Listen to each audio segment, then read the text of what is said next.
Well, I want to introduce Brother John Stover. Brother Stover, of course, is a longtime member of Cleveland Baptist Church and one of our deacons, serves faithfully here. He's also the president of an organization that is so important and so vital here in the state of Ohio called Ohio Value Voters.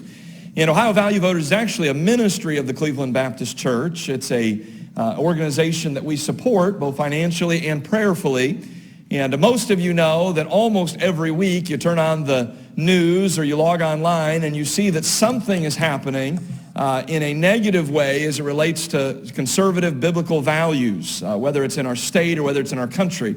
And if not for folks like this, I shudder to think where we would be. As bad off as we are, these folks are really on the front line stemming the tide.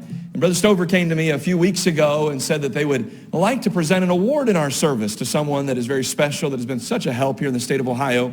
And so I'm going to have Brother Stover come at this time and introduce the award and who's receiving that award, and then we'll carry on with our service. God bless you. Thank you, Brother Stover. Appreciate you. Thank you very much, Pastor Pete. As Pastor Pete stated, Ohio Value Voters is an organization that is a ministry of Cleveland Baptist Church. You know, I only have so much time, so I got the script. I'm going to stay right in line, you know, with how long I need to be standing here. But we are a statewide Christian organization. We support traditional marriage between one man and one woman, religious freedom, traditional family values, and we also support the unborn and are pro-life. You know, we have a few people here that are members of our board. We have 6 members. I am one of those board members. Of course, Diane is a board member, and we have Charlie Genta. Charlie, if you stand just briefly. Charlie is here today also, a member of the Board of Ohio Value Voters. You know, today, Ohio Value Voters will present our highest award, the Patrick Henry Liberty Award. In 2020, President Donald Trump received the award. As far as I know, it's still at Mar-a-Lago, unless the FBI confiscated that as well. In 2021, Congressman Jim Jordan received the award. And one may ask, who is Patrick Henry? Who is Patrick Henry? Patrick Henry was an individual that I placed right up there with all of our other founding fathers. Top 5, definitely top 10. Most of us would say, what is Patrick Henry known for? And we all would be able to say, you know, the famous speech that he gave in March of 1775, actually March 23rd, in the Virginia church, Richmond, Virginia, when he said, give me liberty or give me death. Those were the words spoken by Patrick Henry. Some of the other things that I'll let you know about Patrick Henry, a lot of people never learned in school and was never politically correct to teach.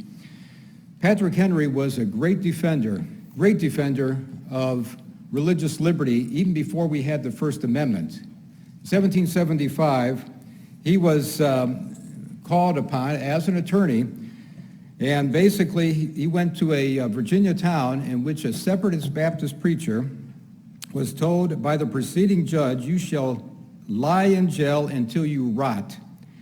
What was the issue? This Baptist preacher would not accept a license to preach. Basically, the pastor was Jeremiah Moore. He was arrested for preaching without authority from the State Church of Virginia. During his stirring defense of Moore, Henry cried, great God, gentlemen, a man in prison for preaching the gospel of the Son of God. Henry was not only a champion of liberty, but a defender of imprisoned and persecuted Baptists in colonial Virginia. Roughly 2 weeks prior to Patrick Henry's Give Me Liberty or Give Me Death speech, and many historians believe that this was fresh on his mind as he was riding his horse through Culpeper, Virginia, came upon a man who was tied to a post, being whipped severely, so severely that he ultimately ended up dying. And he asked, what was this man's crime to be strapped to a post and whipped the way that he had been whipped? The people replied he would not accept the king's license and he refused to pay the fine associated with it.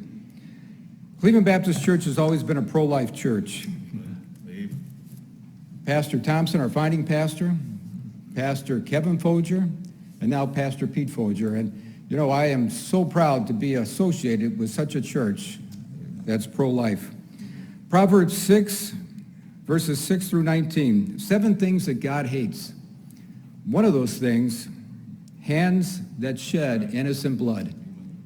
You know, there is no more innocent blood that's been shed in our country since 1973 than the killing of the unborn. And this is something that we must continue to fight. The 2022 award goes to a pro-life champion, not only here in Ohio, but across the nation.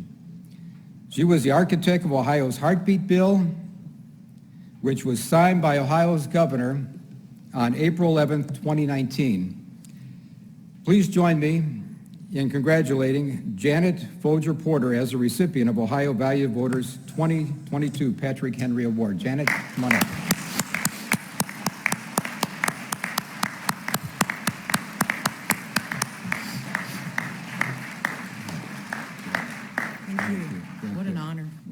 Thank you very much, Janet. So you know, before Janet she just had a few words to state. If the name sounds familiar, she is, I understand from talking to Mrs. Folger Sr., she is the second cousin to Pastor Kevin Folger, and the third cousin, I believe, to Pastor Pete. Thank you. Thank you so much. That is my claim to fame.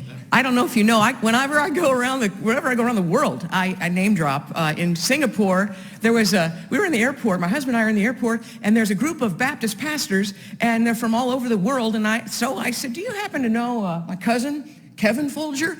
All of a sudden, I'm a rock star. You know Kevin? Yeah, I'm related to him and to Pete. It's really kind of nice. But I just want to say what an honor it is. And John and Diane, I want to tell you, this church has stood with me in this battle to keep hearts beating. I'm very, very grateful. For nearly a decade, everyone in this church made the phone calls till we were exhausted. We marched, we rallied. Jim Jones, I saw him a minute ago. That was really an encouraging thing. John and Diane not only supported me, but when I ran against the Senate president who blocked our bill for nearly a decade, they actually went out on the limb and endorsed me, which is, kind of political suicide. So when I was nuclear, I'm very, very grateful that you stood with me when that was tough to do. Just a quick report. I made a promise to God that when he gave me the idea for the heartbeat bill, that when he finally passed it, that he would get all the credit and all the glory. And I just want to make sure that that goes to him. So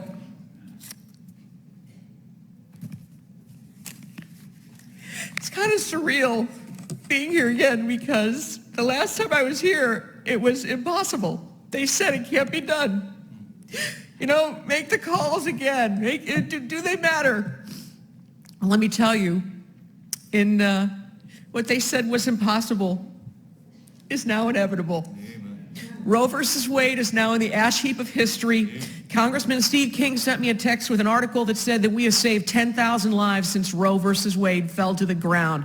And I will tell you that before Roe ever fell, I had the opportunity to recruit the sponsor of the Texas heartbeat bill, and that saved 20,000 lives. So you add to that the fact that I got a text from the Attorney General of the state of Ohio who has appealed our Ohio heartbeat bill law challenge. It will go to the Ohio Supreme Court. It will be upheld, and that will save another 20,000 lives a year. That's 50,000 lives, which I call a good start. So if we can end abortion, here's what I know. We can take back America. Thank you all very, very much.